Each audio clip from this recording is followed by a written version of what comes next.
Ang hangin sa loob ng opisina ni Elara ay amoy tagumpay. Isang banayad na halimuyak ng bagong giling na kape mula sa pantry, kasama ang matamis na amoy ng mga sample ng bagong produktong kakanin na nakahilera sa kanyang mesa. Mula sa bintanang salamin na sumasakop sa buong pader tanaw niya ang luntiang hardin na nagsisilbing puso ng gusali ng luningning. Ang negosyong itinayo niya mula sa abo ng kanyang nakaraan, ang luningning. Ang ningning sa gitna ng dilim iyon ang palagi niyang sinasabi. Sa edad na 34, si Elara Sison Reyes ay hindi na ang babaeng minsang nagmakaawa para sa pagmamahal. Ang kanyang kilos ay may bigat ng awtoridad, ang kanyang mga mata ay may talas ng isang taong nakakita na sa pinakamadilim na bahagi ng buhay at nagwagi. Nakasuot siya ng isang simpleng berdeng bestida na bumagay sa kanyang kumpiyansa. Bawat pirma niya sa mga dokumento sa kanyang harapan ay mabilis at desidido.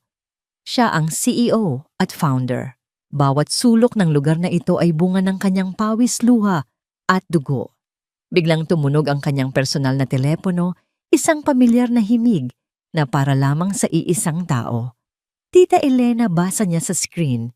Isang maliit na ngiti ang sumilay sa kanyang mga labi. Ang kanyang Tita Elena, ang matigas na bato ng kanilang pamilya, ang babaeng hindi kailanman natakot sabihin ang katotohanan gaano man ito kasakit. Tita, napatawag po kayo.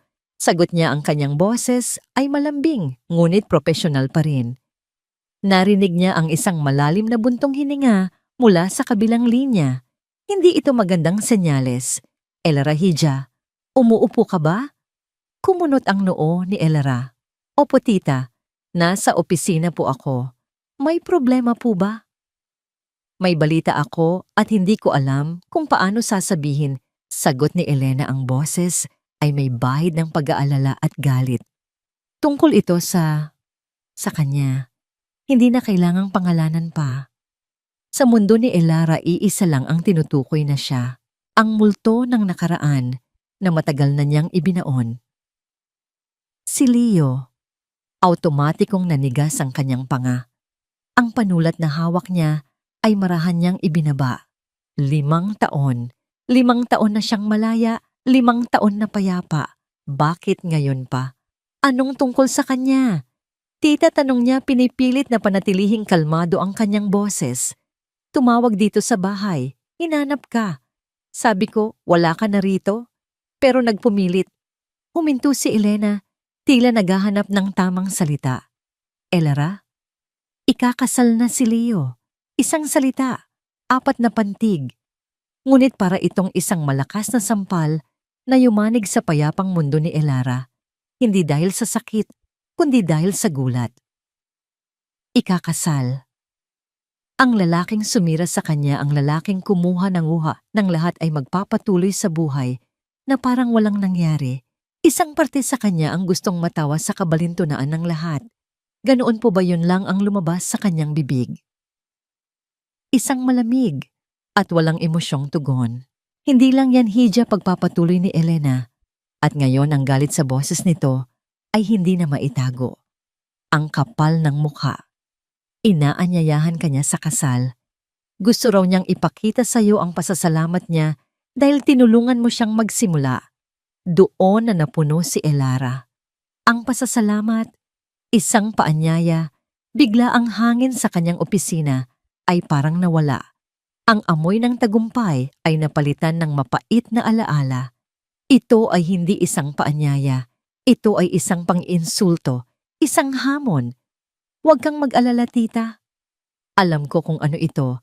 Sabi ni Elara, ang kanyang boses ngayon ay may lamig na parang yelo. Salamat po sa pagtawag. Pagkababa ng telepono, nanatili siyang nakatitig sa kawalan. Ang mga numero sa spreadsheet sa kanyang harapan ay nagsimulang maglaho at ang kanyang isipan ay dinala siya pabalik sa isang lugar na matagal na niyang gustong kalimutan. 10 taon na ang nakalipas, si Elara ay 24 na taong gulang, puno ng pangarap at pag-ibig na umaapaw. Ang kanilang apartment sa Maynila ni Leo ay maliit at masikip, ngunit para kay Elara ito ay isang palasyo. Bawat sulok ay puno ng pagmamahal o yun ang akala niya. Si Leo Valdez, matangkad matipuno at may ngiting kayang tunawin pati ang pinakamatigas na puso. Magaling siyang magsalita. Bawat salita ay pulot-pukyutan na bumabalot sa puso ni Elara. Noong una silang nagkakilala, sa isang party ng kaibigan naramdaman ni Elara na siya na ang pinakamaswerteng babae sa mundo. Ikaw ang reyna ko, Elara. Bulong nito sa kanya isang gabi habang yakap-yakap siya sa kanilang maliit na kama. Balang araw, ibibigay ko sa iyo ang buong mundo. At naniwala siya. Naniwala siya sa bawat pangako, sa bawat matamis na salita. Para sa kanya ang pag-ibig ay sapat na. Sapat na para tiisin ang lahat. Hiha, sigurado ka ba sa lalaking yan? Minsan ay tanong sa kanya ni Tita Elena nang umuwi siya sa Pampanga. May kakaiba sa mga tingin niya. Parang laging may kinakalkula. Tita naman, mahal niya ako. At mahal ko siya. Mabilis niyang sagot, may halong pagkainis. Huwag niyo naman po siyang husgahan. Umiling lang ang kanyang tiyahin. Ang pag-ibig na bulag, Elara, ay madalas na uuwi sa pagkadapa sa dilim. Hindi niya pinakinggan. Paano niya papakinggan kung sa tuwing kasama niya si Leo, pakiramdam niya ay nasa alapaap siya. Ibinigay niya ang lahat. Ang kanyang oras, ang kanyang lakas, ang kanyang sahod bilang isang ordinaryong empleyado sa isang kumpanya. Si Leo, ang humahawak ng kanilang pera. Mas magaling ako sa numero, mahal, sabi nito, at pumayag siya nang walang tanong. Ang unang taon ay parang isang panaginip. Ngunit unti-unti ang panaginip ay naging isang bangungot na hindi niya namalayan. Nagsimula ito sa maliliit na bagay. Mga pasaring tungkol sa kanyang pagluluto, mga komento tungkol sa kanyang mga kaibigan, hanggang sa isang araw ang pinakamalaking issue ay lumitaw. 1 taon na tayo, Elara. Bakit hindi ka pa rin nabubuntis? Ang tanong na iyon ay ang naging simula ng kanyang kalbaryo. Ang pangarap nilang bumuo ng pamilya ay naging isang sandata na ginamit ni Leo laban sa kanya. Bawat buwan na dumadaan na walang nangyayari, lalong lumalamig ang pakikitungo nito. Bawat negatibong resulta ng pregnancy test ay parang isang hatol ng kabiguan na ipinapamukha sa kanya. Ang Elara ng nakaraan ay umiiyak sa banyo, sinisisi ang sarili. Ang Elara ng nakaraan ay nagmamakaawa sa Diyos, tinatanong kung ano ang mali sa kanya. Ang Elara ng nakaraan ay isang anino na lang ng babaeng puno ng pangarap. Ma'am Elara, okay lang po kayo? Ang boses ng kanyang sekretarya, si Jean, ang pumutol sa kanyang pagbabalik tanaw. Napakurap si Elara at biglang bumalik ang lahat, ang amoy ng kape, ang mga dokumento, ang liwanag mula sa bintana. Bumalik siya sa kasalukuyan. Yes, Jean. I'm fine, sagot niya, inaayos ang kanyang sarili. May kailangan ba ako?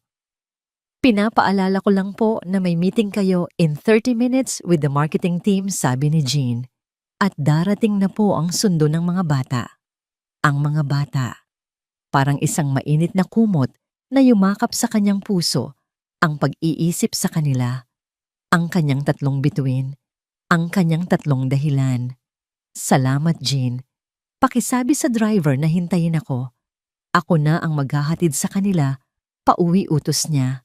Pagkaalis ni Jean, muling tumahimik ang opisina. Ngunit ngayon, ang katahimikan ay hindi na puno ng mapapait na alaala. Puno na ito ng isang bagong determinasyon. Tumayo si Elara at lumapit sa bintana, pinagmasdan ang hardin sa ibaba. Ang mga bulaklak ay namumukadkad, puno ng kulay at buhay, katulad niya. Mula sa lupang tigang ng sakit at pagtataksil, tumubo siya, lumago at namulaklak ng higit pa sa inaasahan ng lahat. Lalo na ng inaasahan ni Leo. Ang paanyayang yon ay hindi para pasalamatan siya. Iyon ay para ipamukha sa kanya ang lahat ng wala siya at ang lahat ng mayroon na si Leo. Akala ni Leo na ang dadating sa kasal niya ay ang Elara na iniwan niya, wasak talunan at nag-iisa. Isang malamig na ngiti ang gumuhit sa mga labi ni Elara. Maling-mali ang akala ni Leo. habang naglalakad siya palabas ng kanyang opisina, papunta sa sasakyan, kung saan naghihintay ang kanyang 3 anak, isang desisyon ang nabuo sa kanyang puso. Isang desisyon na kasing tigas ng diamante. Pupunta siya sa kasal na yon, ngunit hindi siya pupunta para magluksa sa nakaraan. Pupunta siya para harapin ito. Pupunta siya para ipakita kay Leo, kay Isabel, at sa buong mundo kung sino si Elara Sison Reyes. Habang papasok siya sa sasakyan at dinatnan ng 3 maliliit na boses na sumisigaw ng mommy, tiningnan niya ang kanyang mga anak, sina Luna Tala at Aurora, ang kanyang buwan, ang kanyang mga bituin, at ang kanyang bukang liwayway. Ang 3 buhay na patunay na hindi siya kailanman naging depektibo. "Hi my loves," sabi niya, hinalikan ng bawat isa sa kanilang mga noo. Sa mga mata niya hindi na bakasang sakit, kundi isang nag-aapoy na determinasyon. Akala ni Leo tapos na ang kwento nila. Ang hindi niya alam, ang huling kabanata ay isusulat pa lang. At sa pagkakataong ito si Elara na ang may hawak ng panulat. Ang 6 na taon ng pagsasama nila ni Leo ay hindi nasusukat sa mga anibersaryo o masasayang alaala. Ito ay nasusukat sa dami ng luhang pumatak sa mga unang tuwing gabi, sa bilang ng mga pregnancy test na nagpakita ng iisang malungkot na linya, at sa lalim ng mga sugat na hindi nakikita ng mata. Nagsimula ang lason sa kanilang hapagkainan. "Ano ba to, Elara? Sobrang asim naman ang sinigang mo," bulyaw ni Leo isang gabi. "Halos isuka ang sabaw, nakatitikim pa lang. Pati ba naman pagluluto, hindi mo maperpekto. Paano ka pa magkakaanak niyan?" Napatungo na lang si Elara, kinagat ang kanyang labi para pigilan ang panginginig. Dati, ang pagluluto niya ang paborito ni Leo. Ngayon, lahat ng gawin niya ay may kapintasan. Bawat kilos niya ay sinasala sa lente ng kanyang pinakamalaking pagkukulang, ang hindi niya pagbubuntis. Ang mga tanong ng mga kamag-anak sa tuwing may pagtitipon ay parang mga sundang na tumutusok sa kanyang puso. "O kayo, kailan namin makikita ang junior ninyo?" sabi ng isang tita ni Leo, sabay tapik sa tiyan ni Elara. Ngumingiti lang si Elara nang pilit habang si Leo ay nagkikibit-balikat na, para bang sinasabing, "Huwag niyo akong tanungin. Siya ang problema." Gabi-gabi sa malamig na sahig ng kanilang banyo, isinasagawa ni Elara ang isang ritual ng pag-asa at kabiguan. Tinititigan niya ang maliit na piraso ng plastik. Nagdarasal na may lumitaw na pangalawang linya. Ngunit laging isa lang ang lumalabas, isang malupit na paalala ng kanyang kahungkagan. At sa tuwing lalabas siya ng banyo na may bagsak na balikat, sasalubungin siya ng malamig na tingin ni Leo. "Ano na naman?" Wala pa rin sabi nito. Ang boses ay puno ng pagkadismaya. "Ano bang mali sa'yo, Elara? Ano bang mali sa katawan mo?" "Hindi ko alam." Leo, sagot niya, ang boses ay basag. "Sinusubukan ko naman." Hindi sapat ang subok lang, sigaw nito. At sa unang pagkakataon, nakita ni Elara ang isang uri ng galit sa mga mata ni Leo na nagpatindig ng kanyang balahibo. "Lalaki ako, Elara. Walang problema sa akin. Kaya kung may depekto man dito, siguradong hindi ako." Ang mga salitang, "Ano bang mali sa'yo?" ay naging parang isang sirang plaka sa kanilang tahanan. Ano bang mali sa'yo kapag hindi niya nahanap ang kanyang paboritong medyas? Ano bang mali sa'yo kapag tumawag ang isang kaibigan niya sa telepono at naistorbo ang panonood niya ng TV? Ano bang mali sa'yo kapag iminungkahi niyang sabay silang magpatingin sa doktor? "Hindi ako magpapacheck up, mariing," sabi ni Leo nang minsang buksan niya ang usapan. "Sinabi ko na sa'yo, walang problema sa akin. Kung gusto mong malaman kung ano ang sira, ikaw ang magpatingin." At iyon nga ang ginawa niya. Nag-iisa. Lingid sa kaalaman ni Leo, nagsimula siyang magpabalik-balik sa isang maliit na klinika sa Quezon City. Bawat pagpunta roon ay isang paglalakbay na puno ng kahihiyan at takot. Habang nakaupo siya sa waiting area, napapaligiran ng mga buntis na masayang hinihimas ang kanilang mga tiyan, pakiramdam niya ay isa siyang dayuhan. Isang babaeng may kulang. Ang mga pagsusuri ay masakit at nakakapanghina. Dinukot ang kanyang dugo, pinasok ng malamig na mga instrumento at isinailalim sa mga makinang umuugong na tila humuhusga sa kanya. Pagkatapos ng bawat sesyon, umiiyak siya sa loob ng taxi. Pauwi pinipiga ang resulta sa kanyang kamay at nagdarasal na sana ay may mahanap silang lunas. Sa gitna ng lahat ng ito, ang pananakit ni Leo ay hindi na lang nanatili sa salita. Nagsimula na itong dumaan sa kanyang mga kamay. Isang beses, habang nagtatalo sila, hinawakan ni Leo ang kanyang braso ng napakahigpit. "Makinig ka, kapag kinakausap kita, sigaw nito." Naramdaman ni Elara ang pagbaon ng kanyang mga daliri sa lamanan niya. Kinabukasan meron siyang 5 bilog na pasa. Nang makita ito ni Leo, tumawa lang ito. "Para ka namang bata. Konting hawak lang nagkakaganyan ka na." Ngunit alam ni Elara ang totoo. Iyon ay hindi isang simpleng hawak, iyon ay isang babala. Ang pinakamatindi ay nang minsang masagot niya ito, pabalik pagod na, sa walang katapusang paninisi. "Baka naman kasi, hindi lang ako ang dapat magpatingin, Leo." Ang sumunod na nangyari ay mabilis. Isang tulak, isang malakas na tulak na nagpatama sa kanyang likod sa pader. Napasigaw si Elara sa sakit at gulat. Nakita niya ang pagbabago sa mukha ni Leo, mula sa galit naging panandali ang pagkagulat at pagkatapos ay bumalik sa malamig na pagwawalang bahala. "Huwag mo akong sasagutin," nang ganyan sabi nito. Bago siya tinalikuran at pumasok sa kanilang kwarto, iniwan siyang nanginginig at umiiyak sa pasilyo. Pagkatapos ng 3 buwan ng walang katapusang pagsusuri, bumalik si Elara sa kanyang doktora, si Dr. Sandoval, para sa huling resulta. Inaasahan na niya ang pinakamasama. Handa na siyang marinig ang hatol. Ngumiti si Dr. Sandoval, isang mabait na babae na nasa mga 50 anyos. Inabot nito sa kanya ang isang folder. "Mrs. Valdez," sabi nito sa malumanay na boses, "I have good news. We've compiled all the results from your tests. Blood work, hormonal levels, ultrasound, HSG, everything." Huminga ng malalim si Elara, hinanda ang sarili. Lahat ng resulta ay nagpapakita na ikaw ay isang perpektong malusog na babae. Your eggs are healthy, your fallopian tubes are clear, your hormone levels are textbook perfect. Elara, sabi ng doktora, tinitingnan siya diretso sa mata. "Walang kahit anong mali sa'yo. You are 100% fertile and healthy." Parang isang malaking bato ang nabunot mula sa dibdib ni Elara.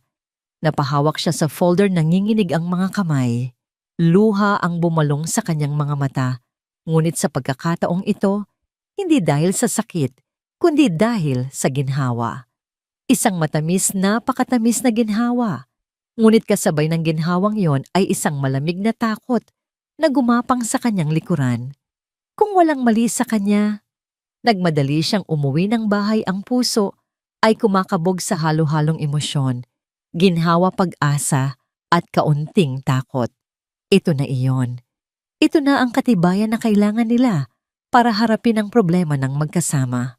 Nadatnan niya si Leo sa sala, nakaupo sa sopa at nanonood ng basketball. Ang mga paa ay nakapatong sa mesa. "Leo," tawag niya, ang boses ay nanginginig sa pananabik. "May balita ako. Galing ako sa doktor." "O," sagot nito, hindi man lang inaalis ang tingin sa TV. "Tingnan mo," sabi niya, inilapag ang folder sa kandungan nito. "Ito na ang mga resulta. Sabi ng doktor, wala raw problema sa akin. Malusog ako, Leo. Malusog ako. Ibig sabihin kaya nating..." Sa wakas, ibinaling ni Leo ang tingin nito, hindi sa folder, kundi sa kanya. Isang tingin na walang bakas ng tuwa o interes, inis. Iyon ang nakita niya. Kinuha nito ang folder, binuklat, nang walang gana ang mga papel sa loob. Mga papel na naglalaman ng mga buwan ng sakit at pag-asa ni Elara. Pagkatapos ng ilang segundo, isinara nito ang folder. So tanong nito, ang boses ay mapanghamak. "Anong so?"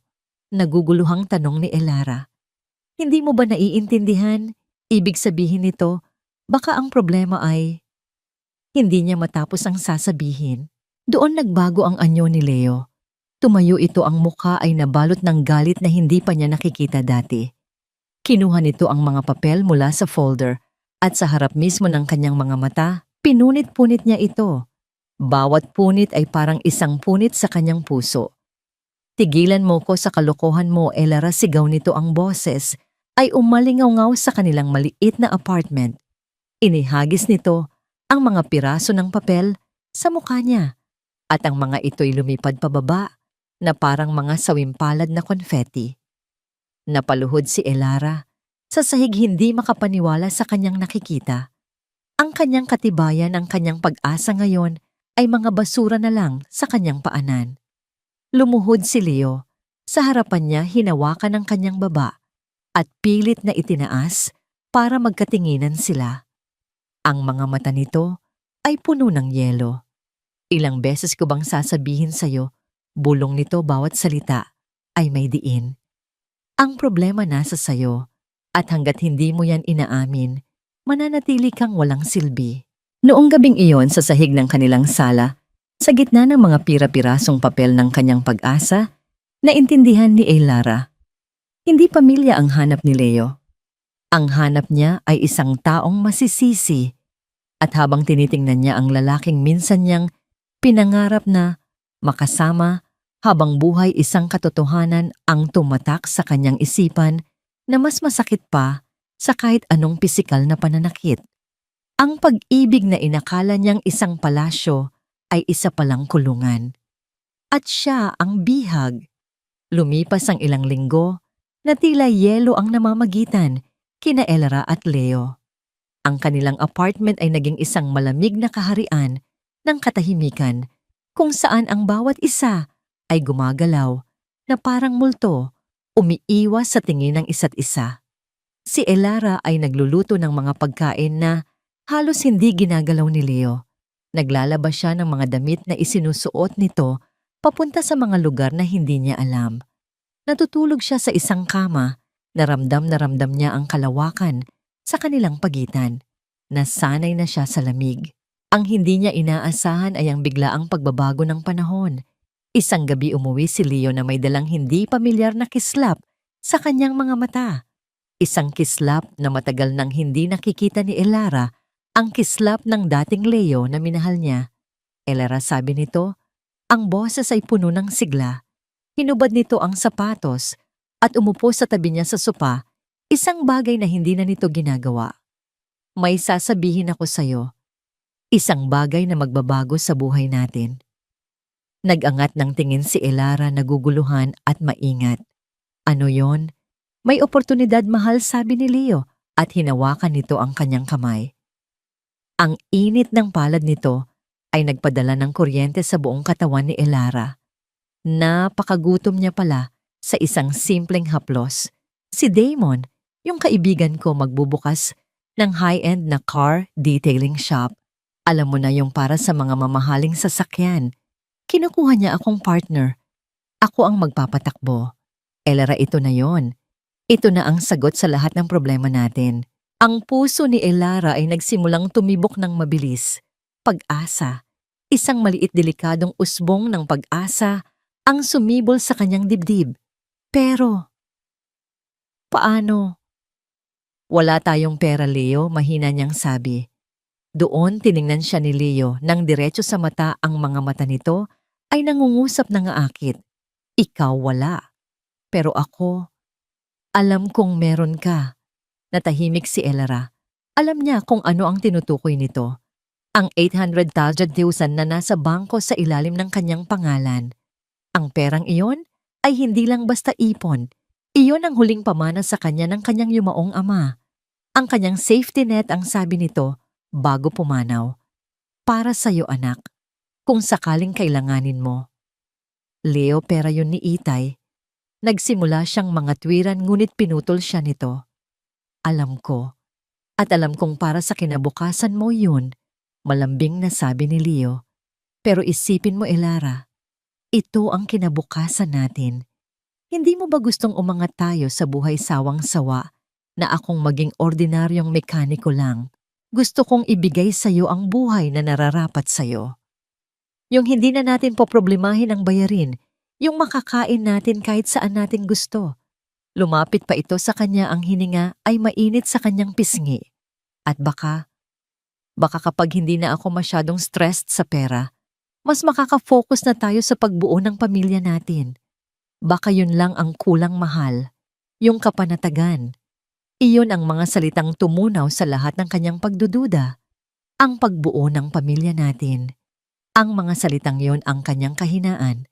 Ang pangako ng isang masayang pamilya kasama si Leo ang nag-iisang pangarap na kumakapit pa sa kanyang wasak na puso. Narinig niya sa kanyang isipan ang boses ni Tita Elena. Mag-ingat ka sa mga salitang mas matamis pa sa pulot, Elara. Naramdaman niya ang sakit ng mga pasa sa kanyang braso, ang hapdi ng likod niya nang itulak siya nito sa pader. Ngunit ang lahat ng iyon ay natabunan ng desperadong pagnanais na maniwala. Isang huling pagkakataon, isang huling sugal. Magkano ang kailangan, tanong niya. At sa pagsabi niya noon, alam niyang talo na siya. Lahat mabilis na sagot ni Leo. Ang buong 800 taon. Alam ko malaki, mahal, pero isipin mo, babalik din yan sa atin. Triple pa.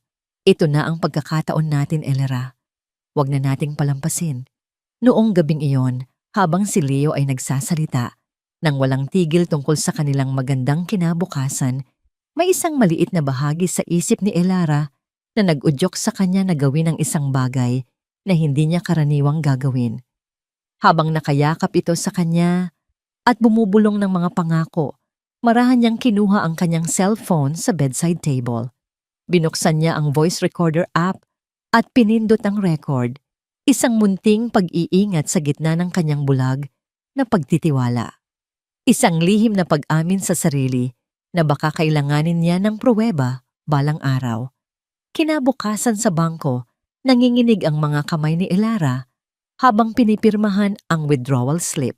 Ang teller ay tumingin sa kanya na may pagtataka.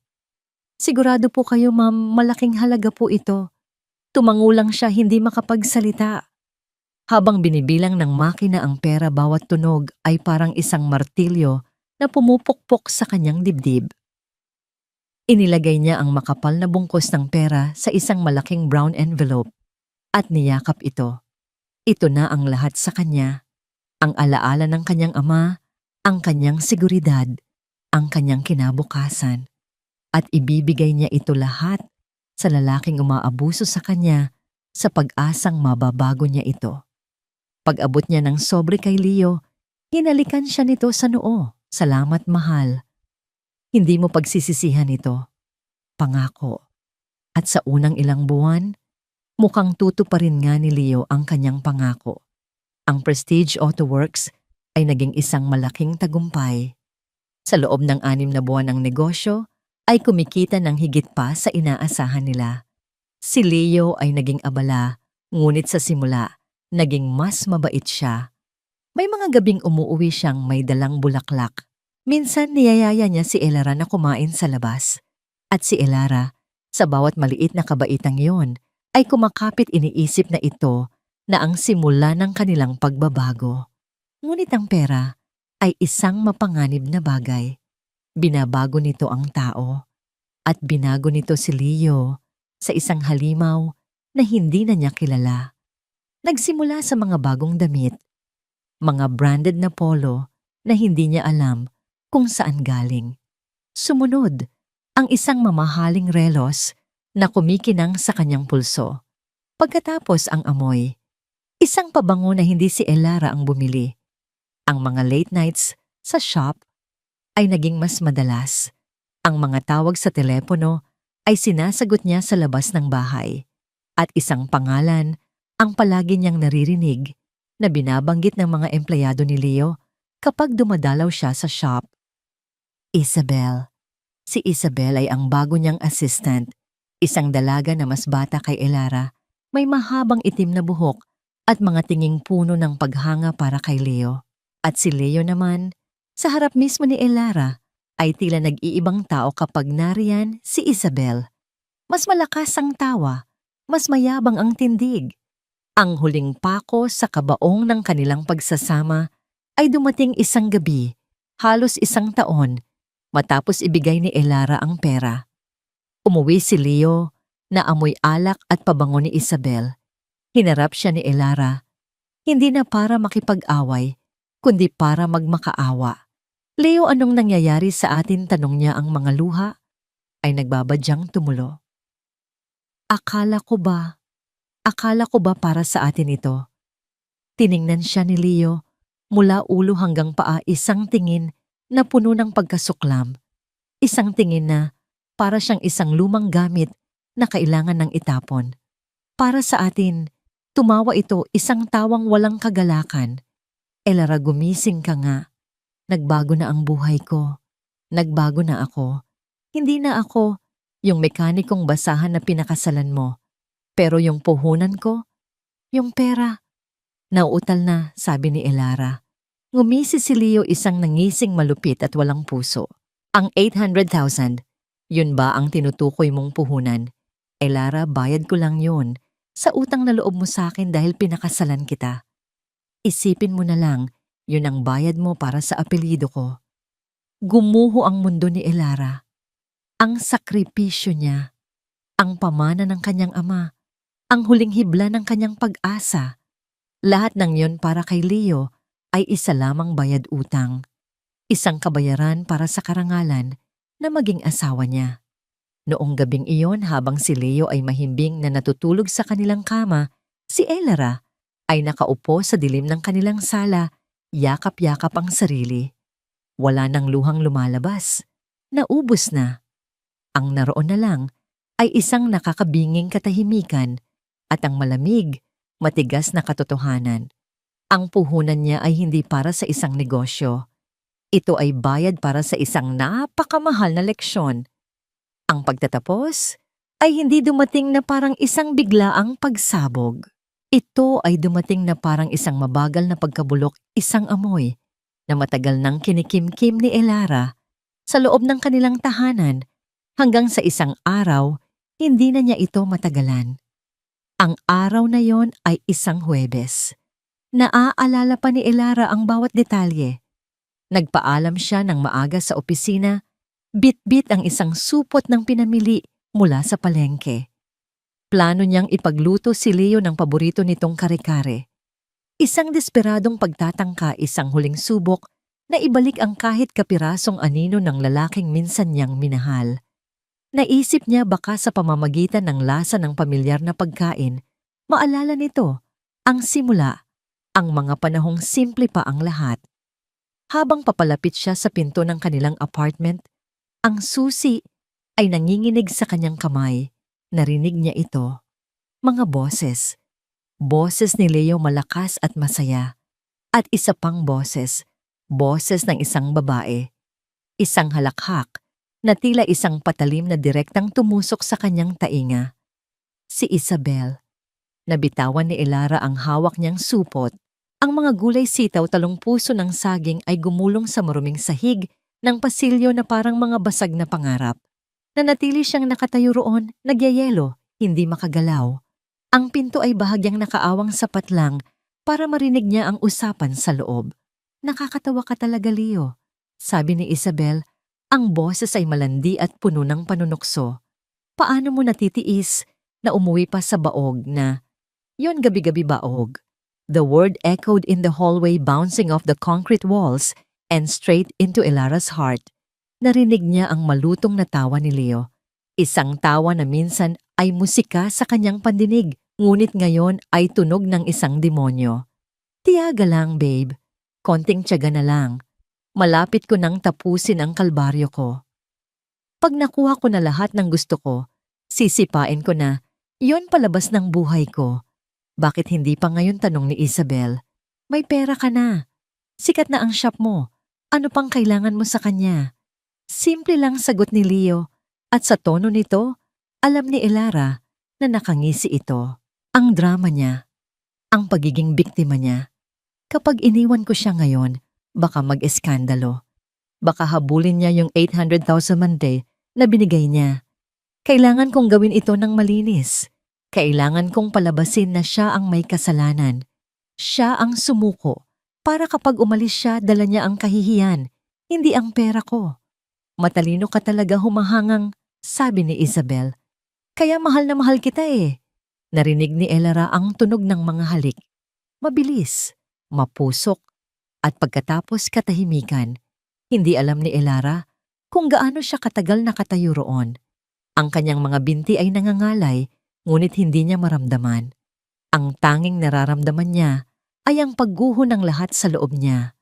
Ang puso niya, ang kaluluwa niya, ang natitirang hibla ng kanyang pagkatao, lahat ay nadudurog nagiging abo.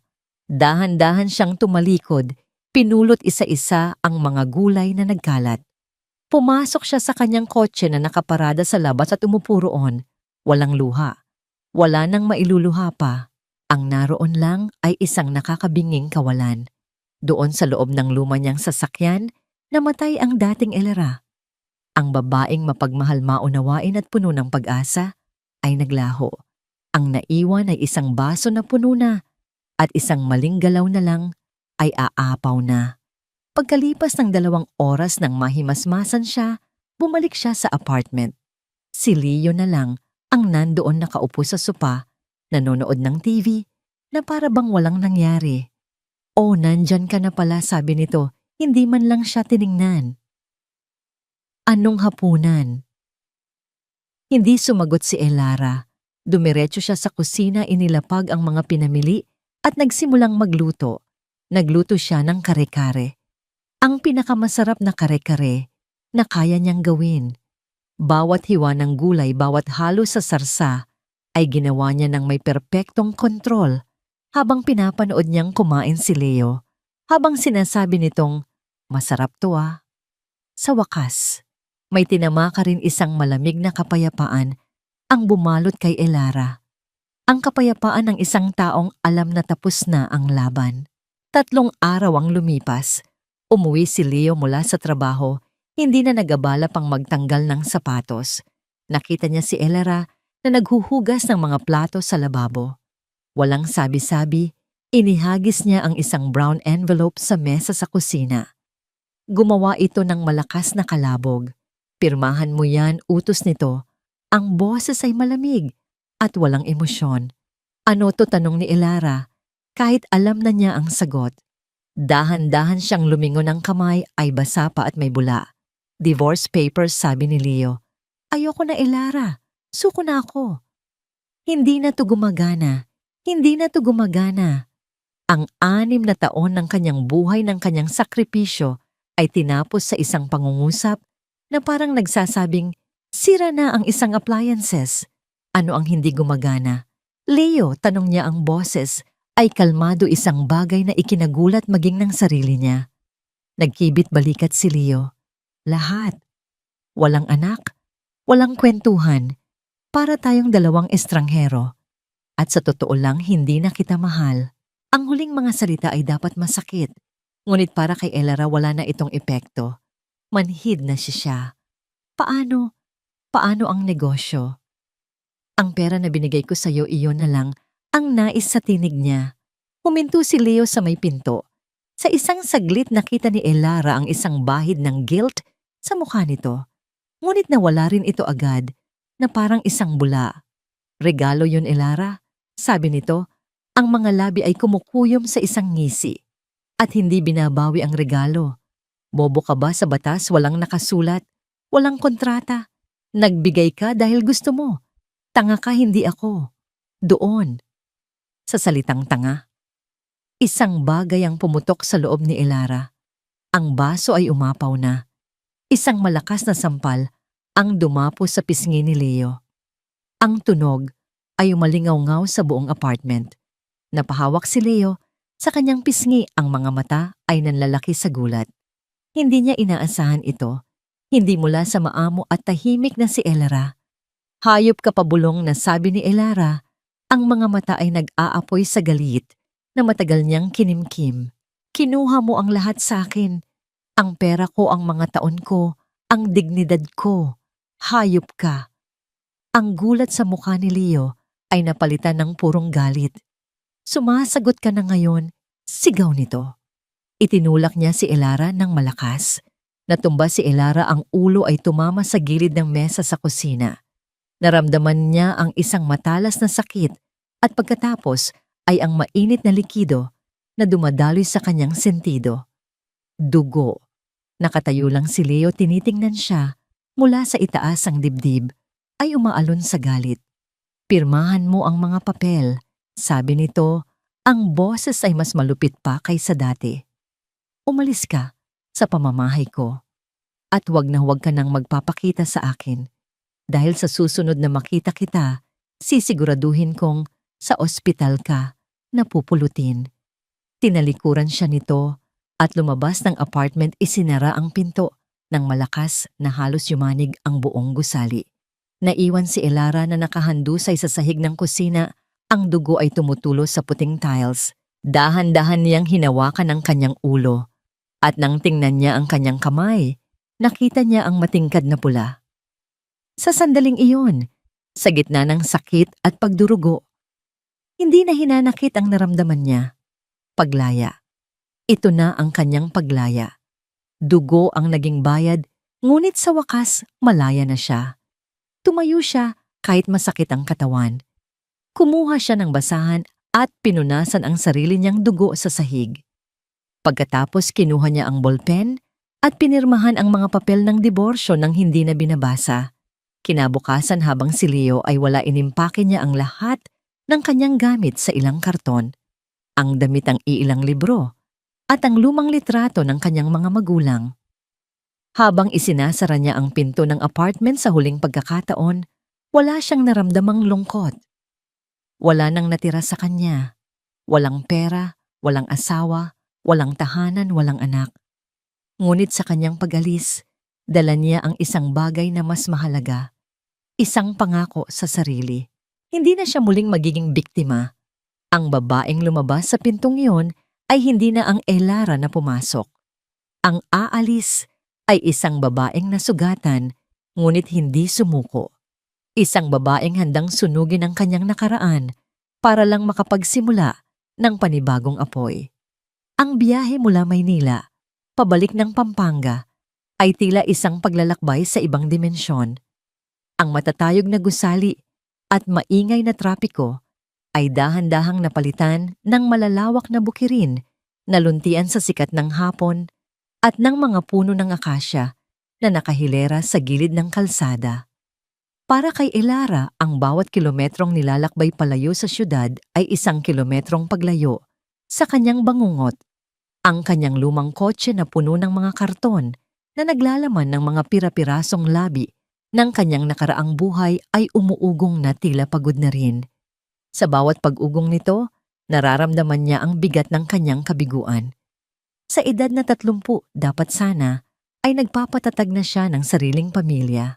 Ngunit heto siya pauwi sa bahay ng kanyang ina, talunan wasak at walang-wala. Pagpasok niya sa maliit na kalsada, papunta sa kanilang bahay sa bayan ng Stanrita, isang pamilyar na kirot ang kumurot sa kanyang dibdib.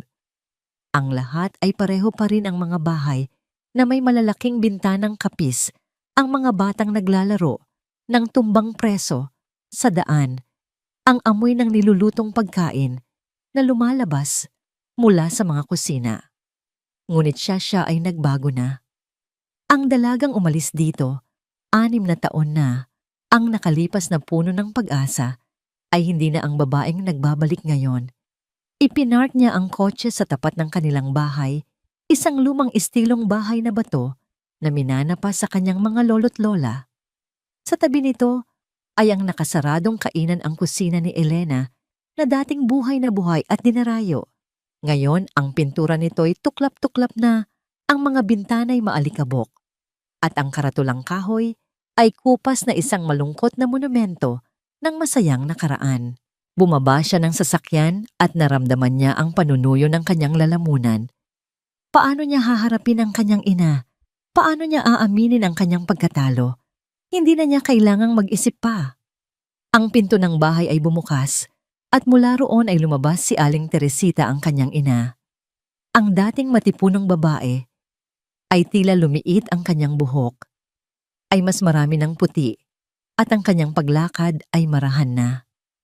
Sa likod nito ay si Tita Elena, ang kapatid ng kanyang ina, na may matatalim pa ring mga mata ngunit may bakas ng pag-aalala. "Elara anak," sabi ni Aling Teresita, ang boses ay nanginginig. Hindi na napigilan ni Elara. Ang lahat ng sakit, kahihiyan at pagod na kinimkim niya sa loob ng ilang araw ay bumuhos. Tumakbo siya at niyakap ang kanyang ina at doon sa balikat nito, humagulgol siya na parang isang batang nawawala. "Patawad."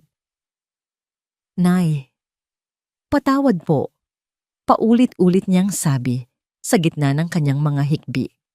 Hinaplos ni Aling Teresita ang kanyang likod. "Shh! Wala kang dapat ihingi ng tawad, anak. Ang mahalaga, nakauwi ka na. Ligtas ka na." Tumingin sa kanya si Tita Elena at sa halip na sermon, isang malungkot na pag-unawa ang nakita niya sa mga mata nito. "Halika na sa loob. Pagod ka sa biyahe." Ang mga sumunod na araw ay malabo para kay Elara. Ginugol niya ang mga ito sa loob ng kanyang lumang silid na kahiga, sa kama, nakatitig sa kisame. Ang mga anino ng mga puno sa labas na gumagalaw sa dingding ay tila mga multo ng kanyang mga kabiguan. Tumanggi siyang kumain. Halos hindi siya nagsasalita. Ang kanyang katawan ay nasa Pampanga, ngunit ang kanyang isip at kaluluwa ay naiwan sa sahig ng kusina sa Maynila, basang-basa sa sarili niyang dugo. Isang hapon, pumasok si Tita Elena sa kanyang kwarto, dala ang isang mangkok ng mainit na arroz caldo. "Kakain ka, Elara." Sa ayaw at sa gusto mo, sabi nito, sa tonong hindi tumatanggap ng pagtutol. "Wala po akong gana, tita." "Wala akong pakialam," matigas na sagot nito. Umupo ito sa gilid ng kama. "Makinig ka, Hija. Oo, nasaktan ka. Oo, niloko ka. Oo, kinuha niya ang lahat.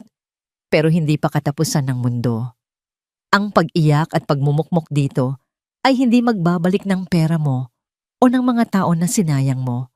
Ang tanging ginagawa niyan ay binibigyan mo pa rin siya ng kapangyarihan sa'yo." Ang mga salitang yon ay tumagos sa pader ng kalungkutan na itinayo ni Elara sa kanyang paligid. "Tumayo ka dyan," utos ni Tita Elena. "Maligo ka at pagkatapos samahan mo ako sa labas." Nag-aalangan man sumunod si Elara. Pagkatapos maligo na datnan niya ang kanyang tiyahin sa beranda, nakatingin sa nakasaradong kainan. "Tingnan mo yan," sabi ni Elena. "Ang lugar na ito ang bumuhay sa pamilya natin. Ang nanay mo bago siya nagkasakit at tuluyang nawalan ng gana ay ang pinakamagaling na kusinera sa buong Pampanga. Ang puso niya ay nasa loob ng mga pader na yan." Huminto ito at tumingin kay Elara. "Nang mamatay ang tatay mo, gumuho ang mundo ng nanay mo. Isinara niya yan. Isinara niya ang puso niya. Huwag mong hayaang gawin din yan sa'yo ng isang walang kwentang lalaki." Ang paghahambing na yon ay nagpagising kay Elara. Nakita niya ang sarili sa kanyang ina, dalawang babaeng sinira ng pagkawala. Habang nakatayo sila roon, isang pickup truck ang huminto sa tapat nila. Mula roon ay bumaba ang isang lalaki.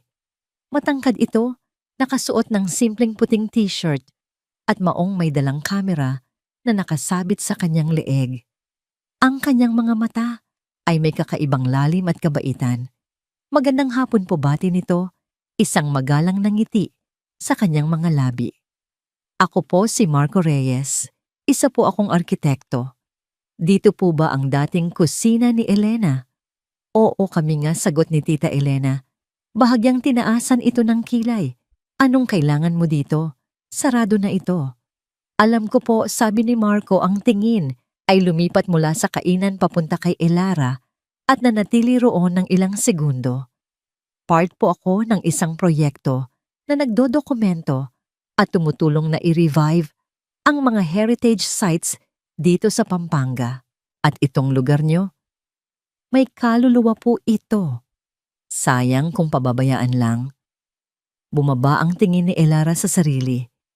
Nakasuot lang siya ng lumang duster, ang kanyang buhok ay magulo at ang kanyang mga mata ay magapa sa kaiiyak.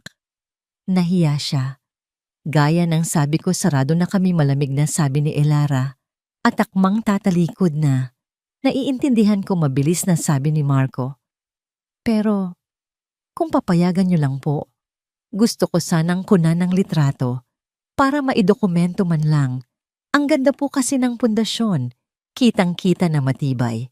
Nagkatinginan si Elara at Tita Elena. May kung anong sinseridad sa boses ng lalaki na mahirap tanggihan. Sige, pumayag si Tita Elena. Basta't sa labas ka lang. Tumango si Marco at nagsimulang kumuha ng mga litrato mula sa iba't ibang anggulo. Habang ginagawa niya ito, hindi napigilan ni Elara na pagmasdan siya. Ang kanyang mga kilos ay puno ng respeto na para bang kinakausap niya ang lumang gusali. Paminsan-minsan sumusulyap ito sa direksyon niya at sa tuwing magtatama ang kanilang mga mata, isang munting ngiti ang binibigay nito bago muling ibalik ang atensyon sa kamera. Pagkatapos ng halos kalahating oras, lumapit muli si Marco. Maraming salamat po sa pagkakataon. Tumingin ito kay Elara. Alam niyo po, ang mga gusaling ganito, parang mga tao rin. Minsan kailangan lang nilang maramdaman na may nagmamalasakit pa sa kanila para manumbalik ang kanilang dating ganda at tibay. Ang mga salitang yon ay tumama kay Elara nang hindi niya inaasahan. Hindi ito tungkol sa kainan. Tungkol ito sa kanya.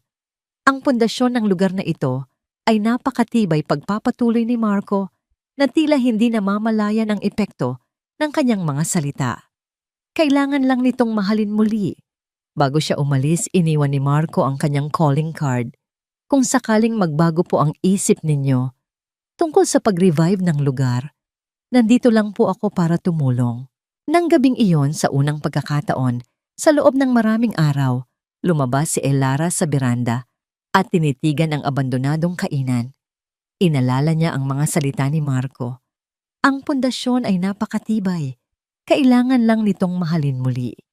Sa ilalim ng liwanag ng buwan sa tabi ng mga guho ng nakaraan ng kanyang pamilya, isang maliit na binhi ang itinanim sa puso ni Elara. Hindi pa ito pag-asa, hindi pa rin ito pangarap. Ito ay isang simpleng tanong na umalingaw-ngaw sa kanyang isipan. Paano nga ba magmahal muli? Ang calling card ni Marco Reyes ay nanatili sa ibabaw ng maliit na mesa sa sala sa loob ng isang linggo. Para itong isang pinto na hindi alam ni Elara kung handa na ba siyang buksan. Bawat araw tinititigan niya ito, nag-iisip, nag-aalinlangan. Ngunit sa bawat araw ding lumilipas ang mga salita nito, ay pauli-ulit na tumatakbo sa kanyang isipan, kailangan lang nitong mahalin muli. Isang umaga ginising siya nang amoy ng bagong lutong bibingka. Paglabas niya ng kwarto, nakita niya ang kanyang ina, si Aling Teresita, na nasa kusina, marahang hinahalo ang galapong sa isang malaking mangkok. Ito ang unang pagkakataon sa loob ng maraming taon na nakita niyang muling nagluluto ang ina ng may sigla. Napanaginipan ko ang itay mo kagabi, sabi ni Aling Teresita nang hindi lumilingon. Sabi niya, Teresita, gutom na ako sa bibingka mo. Kaya heto, umupo si Elara sa hapag. Pinanood niya ang mga kamay ng kanyang ina, mga kamay na minsan ay kayang lumikha ng mahika mula sa simpleng harina at gata.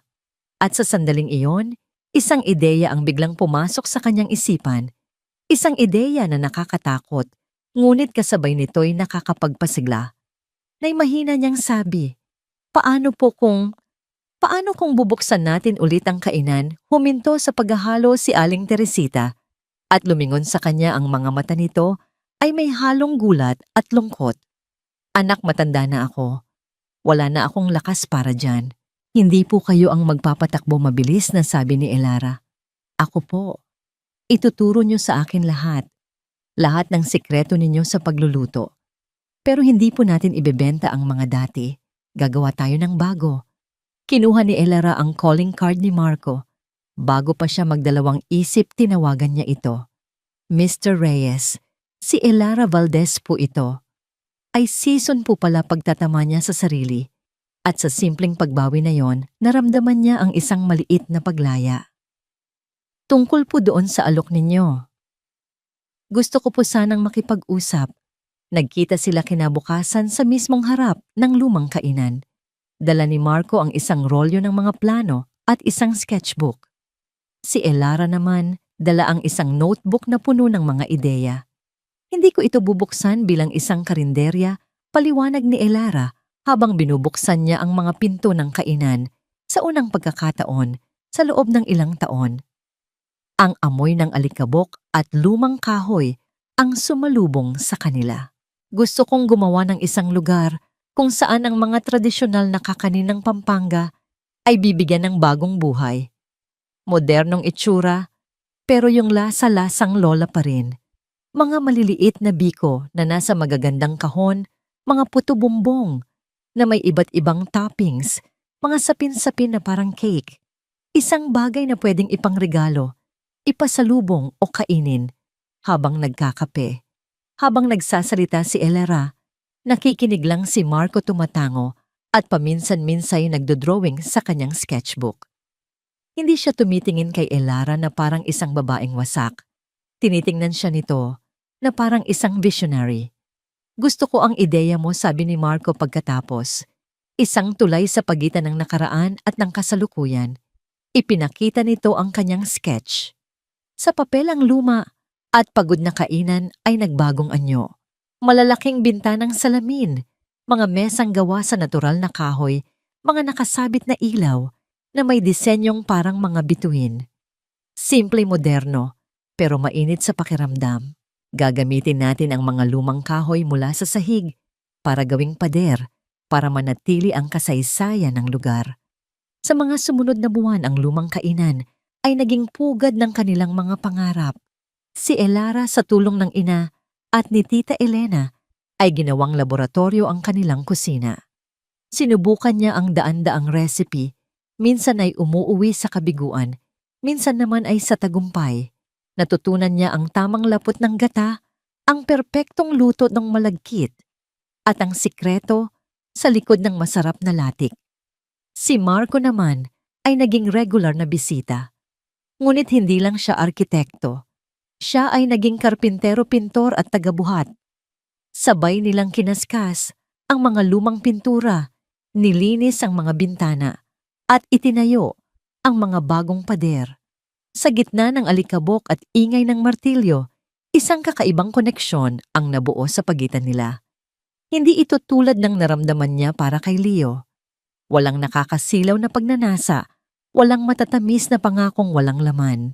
Ang namamagitan sa kanila ni Marco ay isang tahimik na pag-unawa. Nag-uusap sila tungkol sa mga pangarap, sa mga takot, sa mga aklat na nabasa nila. Nalaman ni Elara na si Marco ay tulad niya rin sinubok ng buhay. Maagang nawalan ng mga magulang at mag-isang itinaguyod ang sarili. Bakit mo ginagawa ito, Marco? Minsan ay tanong ni Elara habang sabay silang nagkakape sa labas ng ginagawang kainan. Hindi mo naman ako sinisingil ng tama. Ngumiti si Marco at tumingin sa kanya dahil naniniwala ako sa proyektong ito at naniniwala ako sa iyo, Elara. Nakita ko kung paano ka bumangon. Ang tapang mo, hindi mo lang alam. Ang mga salitang iyon ay mas tumatak pa sa puso ni Elara kaysa sa kahit anong mahal kita na narinig niya kay Leo. Dumating ang araw na malapit nang matapos ang lahat. Ang karatula ay ikakabit na. Ano ang ipapangalan natin dito? Tanong ni Marco. Napatingin si Elara sa loob. Ang lugar ay maliwanag at kaakit-akit.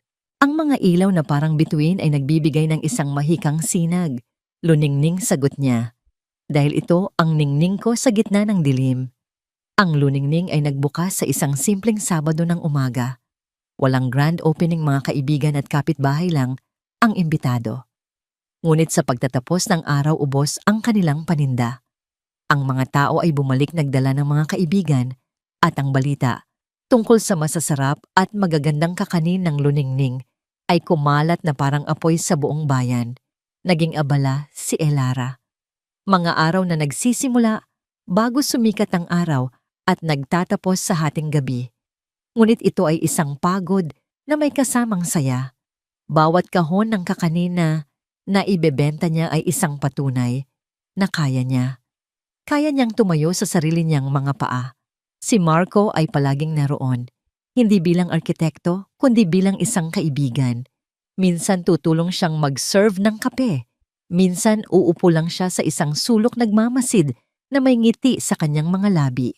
Isang gabi, pagkatapos ng isang napakaabalang araw, habang nagliligpit silang dalawa, nagsalita si Marco. Elara, sabi nito, ang boses ay seryoso. Alam kong maaga pa. Alam kong marami kang pinagdaanan. Pero kailangan kong sabihin, huminga ito ng malalim. Gusto kitang yayain lumabas, hindi bilang kliyente o kaibigan, bilang kung anuman ang maaari nating kahantungan. Nabitawan ni Elara ang hawak niyang basahan. Natakot siya. Ang pinto na matagal nang sarado sa kanyang puso ay may kumakatok. At sa unang pagkakataon, hindi niya gustong itulak ito palayo. Tumingin siya kay Marco sa kanyang mabait na mga mata, sa kanyang tapat na ngiti, sa lalaking nakakita sa kanya sa kanyang pinakamasamang kalagayan, ngunit piniling makita ang kanyang pinakamagandang potensyal. Gusto ko yan, Marco, sagot niya. At ang oo na yon ay mas totoo at mas buo kaysa sa oo na sinabi niya sa altar 6 na taon na ang nakalipas. Gusto ko yan.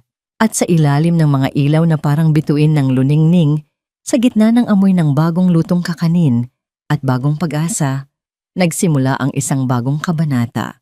Isang kabanata na hindi isinulat sa mga kasinungalingan at sakripisyo, kundi sa katotohanan, respeto at isang pag-ibig na dahan-dahang nagpapahilom sa lahat ng sugat.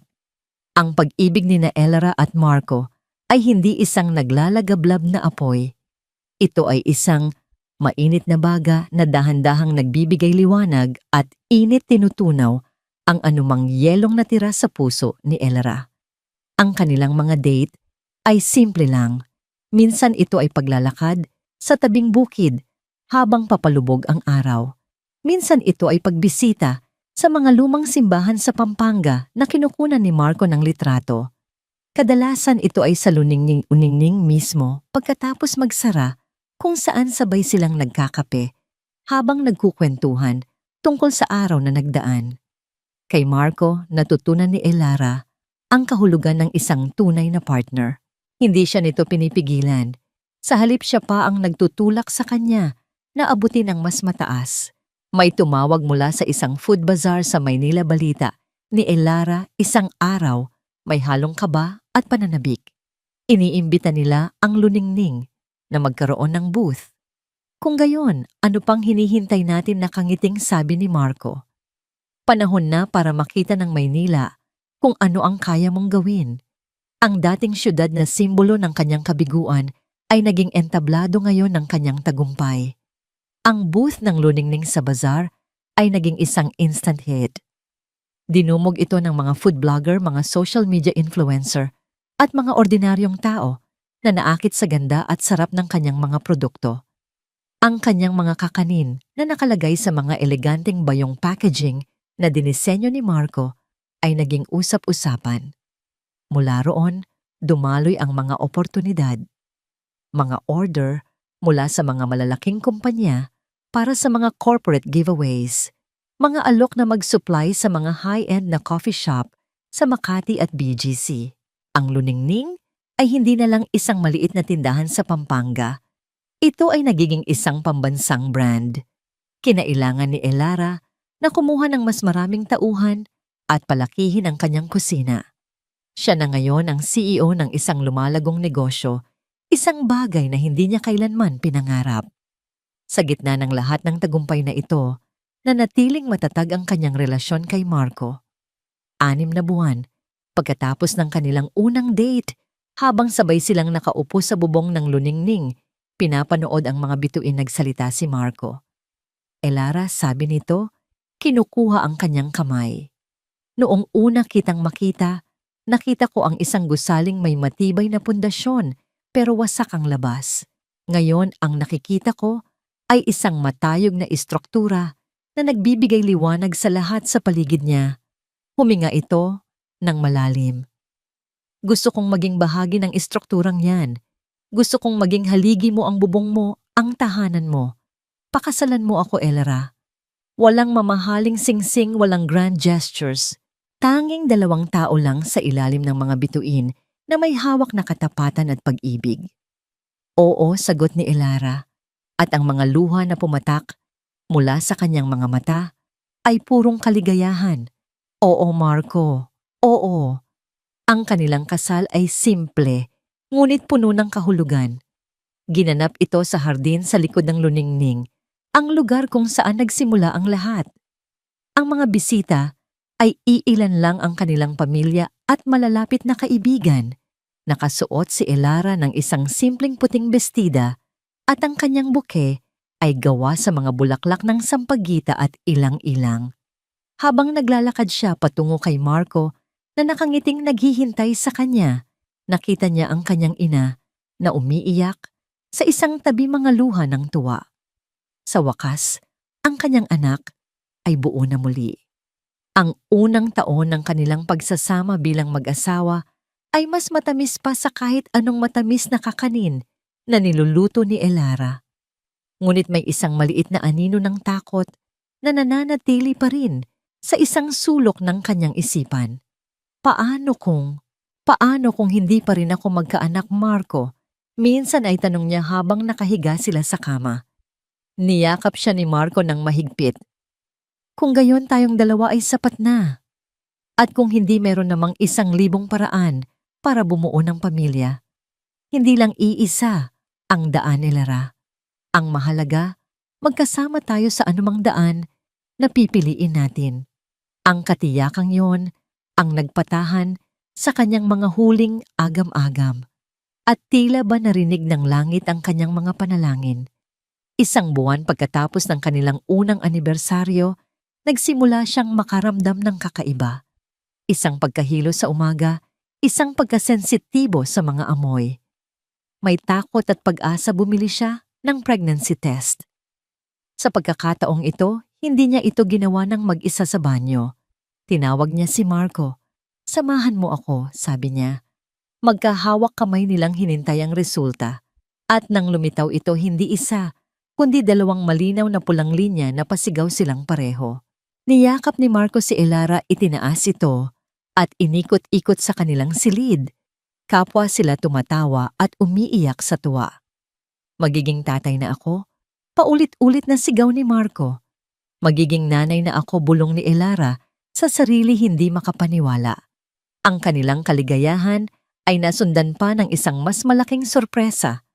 Sa kanilang unang ultrasound, habang tinitingnan nila ang maliit na itim at puting screen, nagsalita ang doktora. Mr. and Mrs. Reyes, sabi ng OB-GYN, isang ngangiti ang mababasa sa kanyang mukha. Mukhang mas masipag pa kayo sa inaakala ninyo. Itinuro niya ang screen. Ito ang isang heartbeat. Ito ang pangalawa. At heto pa ang isa. Pangatlo. Natahimik ang buong kwarto. Ano po? Anong ibig sabihin ninyan, Dok? Nanginginig na tanong ni Marco. Congratulations, masayang, sabi ng doktora. You're having triplets. Natahimik ang buong kwarto. Ang tanging maririnig lang ay ang mahihinang tunog ng 3 maliliit na puso na sabay-sabay na tumitibok mula sa monitor. 3. Triplets. Ang salita ay umalingaw-ngaw sa isipan ni Elara na parang isang malayong kampana. Si Marco ang unang nakabawi. Titatlo, nauutal niyang tanong, ang mga mata ay nanlalaki at hindi maalis sa screen.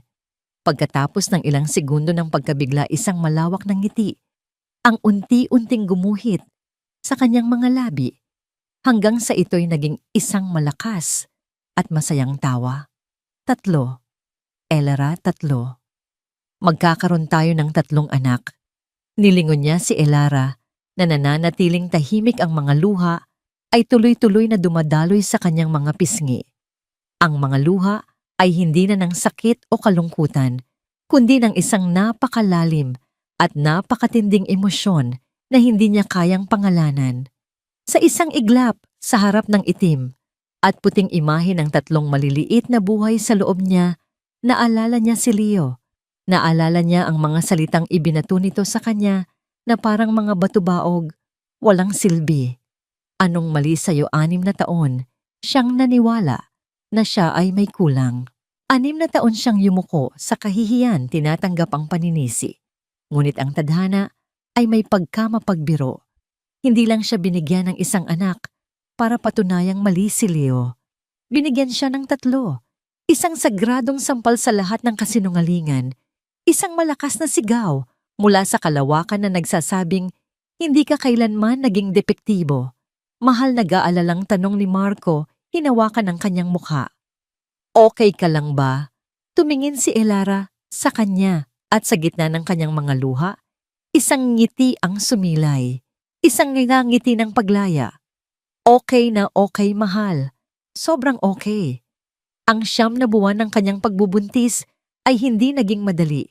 Ngunit bawat pagkahilo, bawat pananakit ng likod ay tinanggap niya ng may pasasalamat.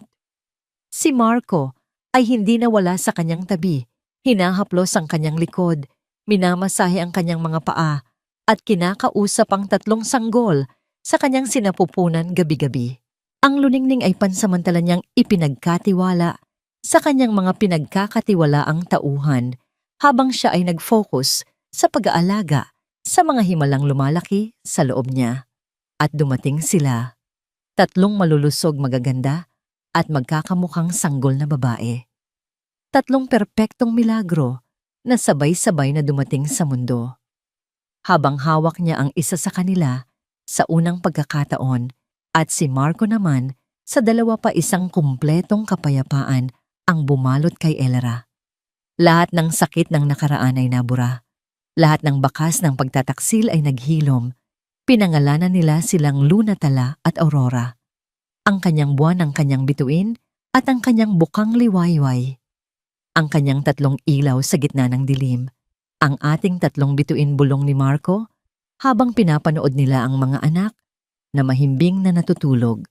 Ang ating 3 bituin sang-ayon ni Elara.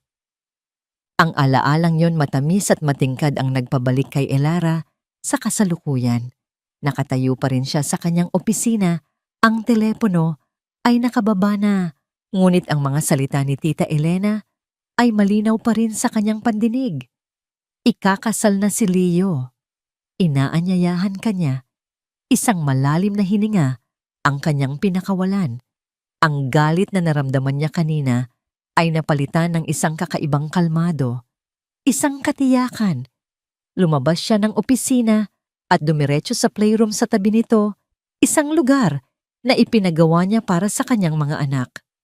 Naroon sila ang kanyang 3 bituin, 2 taong gulang na ngayon masayang naglalaro ng mga building blocks sa sahig. Si Luna na may mga matang seryoso tulad ni Marco. Si Tala na palaging nakangiti, at si Aurora ang pinakamalikot sa 3. Lumuhod si Elara sa kanilang harapan.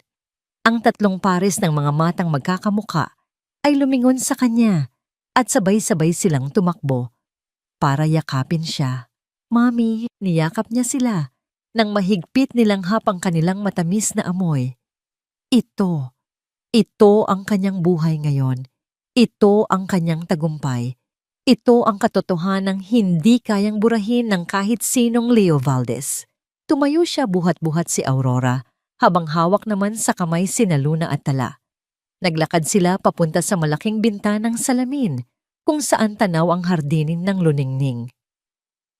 Akala ni Leo ay iimbitahan niya ang isang sawimpalad na babae. Akala niya ay masusugatan niya muli ang isang sugatang kaluluwa. Ang hindi niya alam, ang babaeng tinawag niyang baog ay isa ng ina. At hindi lang ng isa, kundi ng 3. Tiningnan ni Elara ang refleksyon nila sa salamin, isang babaeng matatag, napapaligiran ng kanyang 3 buhay na tropeyo.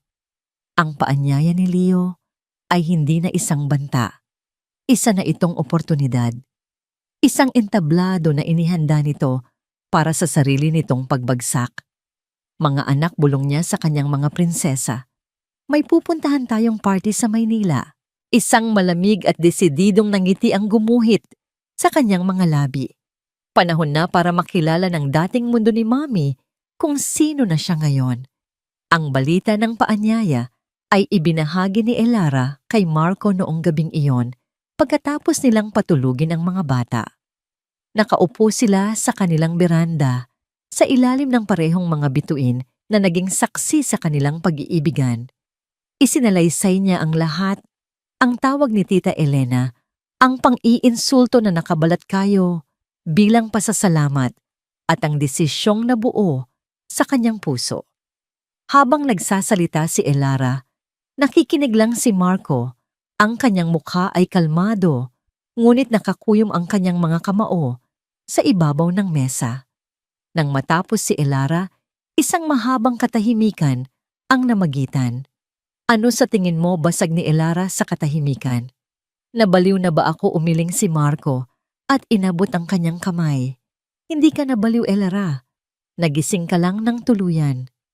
Tumingin ito sa kanya, ang mga mata ay puno ng determinasyon. Kung gusto mong pumunta, pupunta tayo. Hindi kita hahayaang harapin ito ng mag-isa.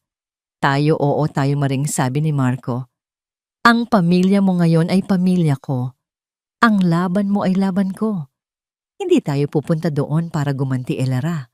Pupunta tayo doon para itama ang kasaysayan, para ipakita ang katotohanan. Ang suportang yon, walang pasubali, at buong-buo ang nagbigay kay Elara ng lakas na kailangan niya. Ang desisyon ay naging isang plano. Sa mga sumunod na 2 linggo, ang kanilang tahanan ay naging isang war room. Ngunit ang kanilang mga sandata ay hindi galit at paghihiganti, kundi impormasyon at katotohanan. Ginamit ni Marco ang kanyang mga koneksyon sa Maynila. Bilang isang arkitekto na may mga kliyente sa matataas na lipunan, mayroon siyang access sa mga impormasyon na hindi basta-basta nalalaman ng publiko. Leo Valdez, sabi ni Marco isang gabi, habang nakaupo sila sa harap ng kanyang laptop. Sa labas mukha siyang matagumpay. Ang Prestige Auto Works ay may 3 branch na ngayon, pero ipinakita ni Marco ang isang serye ng mga dokumento at tsismis na nakuha niya mula sa mga mapagkakatiwalaang source. Lubog siya sa utang, paliwanag ni Marco.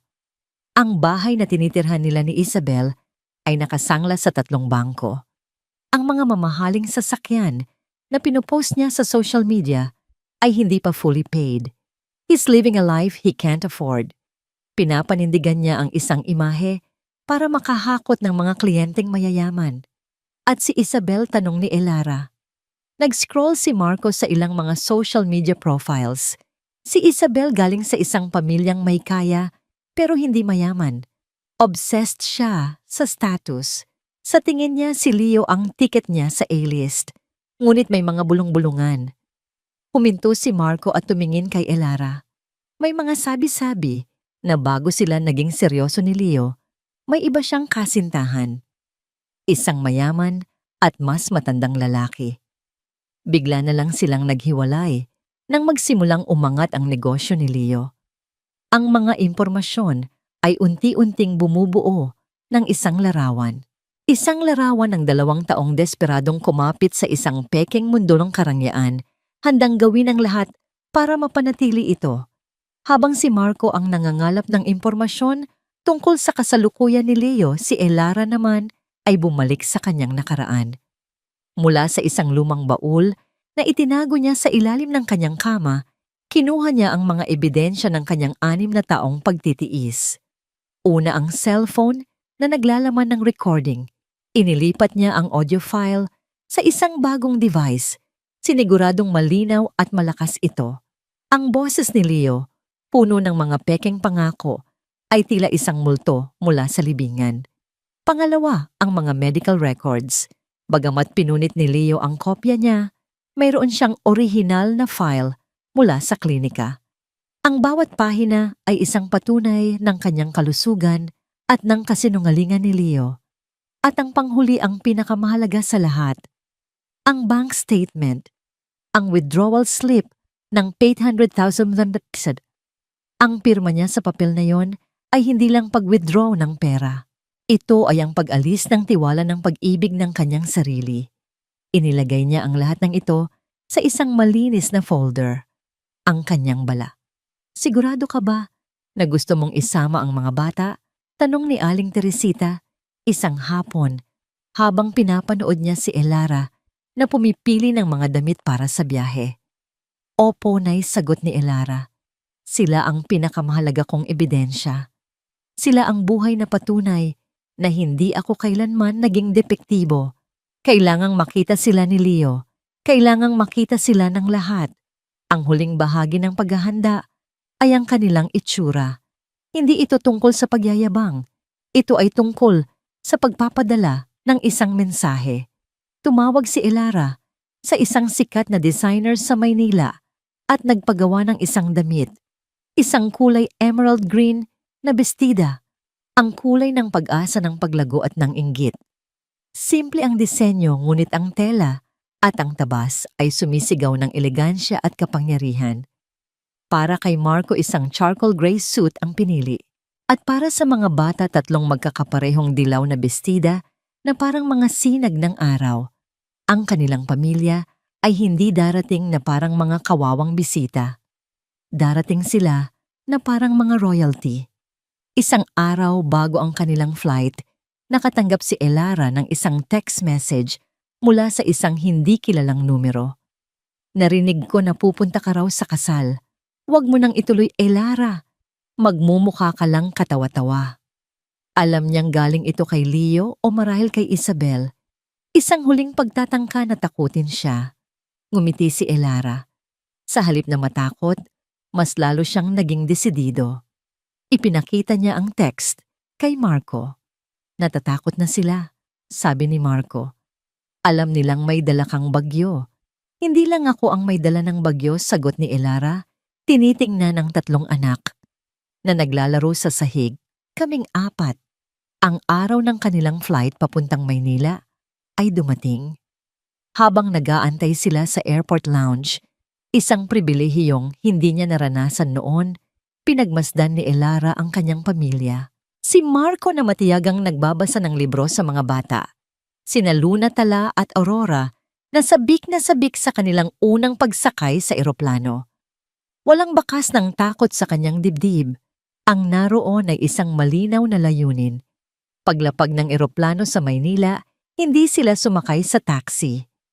Isang itim na van na may private driver ang naghihintay sa kanila. Dinala sila nito sa isang 5-star hotel sa Makati, kung saan isang suite na may tanawin ng buong syudad ang kanilang tutuluyan. Mula sa bintana ng kanilang hotel room, tinanaw ni Elara ang mga ilaw ng syudad. Ang syudad na minsan ay naging saksi sa kanyang pagkadurog. Ngayon babalik siya rito, hindi bilang isang biktima na tumatakas, kundi bilang isang reyna na handang bawiin ang kanyang korona. Kinuha niya ang folder na naglalaman ng kanyang mga ebidensya at inilagay ito sa kanyang handbag.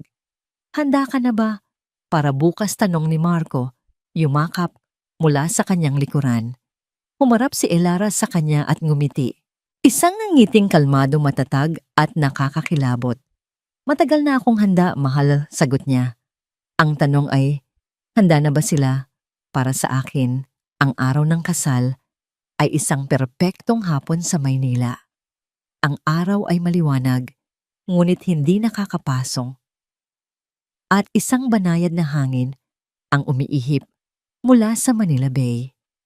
Sa loob ng kanilang hotel suite, ang kapaligiran ay kalmado, ngunit may kuryenteng gumagapang sa hangin. Natapos ng ayusan si Elara ng isang professional makeup artist na kinuha ni Marco. Habang tinitingnan niya ang kanyang sarili sa salamin, halos hindi niya makilala ang babaeng nakikita niya. Ang kanyang buhok ay nakaayos sa isang eleganteng bun na nagpapakita ng kanyang leeg at ng simpleng kwintas na perlas na regalo ni Marco. Ang kanyang makeup ay natural, ngunit nagpapatingkad sa kanyang mga mata na ngayon ay may talas ng isang agila. At ang damit, ang emerald green na bestida, ay tila isinukat para sa kanya. Yumayakap ito sa kanyang katawan, sa tamang mga lugar, hindi malaswa, ngunit nagpapahayag ng isang kumpiyansa na hindi niya kailanman inakalang magkakaroon siya. Wow, iyon lang ang nasabi ni Marco nang makita siya habang inaayos nito ang kanyang kurbata. Sa suot nitong charcoal gray suit, mukha itong isang magazine model. Parang ikakasal ulit tayo. Ngumiti si Elara. Mas maganda pa. Ang tatlong bata sa kanilang mga dilaw na bestida ay parang tatlong maliliit na manika. Tuwang-tuwa sila sa kanilang itsura, umiikot-ikot sa gitna ng kwarto. "Mommy, you look like a queen," sabi ni Tala, ang pinakapala kaibigan sa tatlo. "And you are my little sunshine," sagot ni Elara. Hinaplos ang kanilang mga pisngi. 3:00 ng hapon dumating ang kanilang sasakyan. Hindi ito basta van. Isang makintab na itim na Mercedes-Benz S-Class ang naghihintay sa kanila sa tapat ng hotel. Ang driver ay magalang na binuksan ng pinto para sa kanila. "Hindi ba ito masyadong OA, mahal?" tanong ni Elara kay Marco habang pumapasok sila sa maluwag na loob ng sasakyan. Ang pagdating sa isang laban na handa ay hindi OA, sagot ni Marco hinawakan ng kanyang kamay. Ito ay estratehiya. Ang biyahe papunta sa 5-star hotel kung saan gaganapin ang kasal ay tahimik. Si Elara ay nakatingin lang sa labas, pinapanood ang mga pamilyar na kalye ng Maynila. Ngunit ngayon, hindi na siya ang nawawalang probinsyana. Siya ay isang bisita, isang manonood, at ang magiging sentro ng palabas. Pagdating nila sa Engrande at nagkikislapang lobby ng hotel, agad nilang naramdaman ang karangyaan. Isang malaking floral arrangement ng mga puting rosas at orchids ang sumalubong sa kanila. Ang sahig ay gawa sa marmol na kumikinang. Ang mga bisita na pawang nakasuot ng mga mamahaling damit at alahas ay nag-uusap sa mga grupo. Ang hangin ay amoy pera at pabango. Nang bumaba sila mula sa Mercedes, ang doorman ay napatingin sa kanila ng may paghanga. Isang magandang pamilya, isang makisig na lalaki, isang napakagandang babae sa isang kapansin-pansing kulay at 3 adorableng batang babae na magkakamukha. Walang sino man ang mag-aakala na ang pamilyang ito ay may dalang isang bomba na malapit ng sumabog. "Morrison Valdez Nuptials Ballroom," abasa ni Marco sa isang sign. Kinakabahan ako, bulong ni Elara. Hinigpitan ni Marco ang hawak sa kanyang braso. "Huminga ka ng malalim. Tandaan mo kung sino ka ngayon. Hindi ka na ang babaeng iniwan niya." Tumango si Elara at itinuwid ang kanyang likod. Hawak ni Marco si Luna. Buhat naman ni Elara si Aurora, habang si Tala ay nakahawak sa kanyang kamay. Sabay-sabay silang naglakad papasok sa ballroom. Ang cocktail hour ay kasalukuyang nagaganap. Ang lugar ay puno ng tawanan at tunog ng mga baso ng champagne. Ang lahat ay abala sa pakikipag-usap. Sa una, walang nakapansin sa kanila. Ngunit unti-unti, isa-isang napapalingon ang mga ulo. Ang isang pamilyang hindi pamilyar, lalo na ang babaeng may kapansin-pansing kagandahan.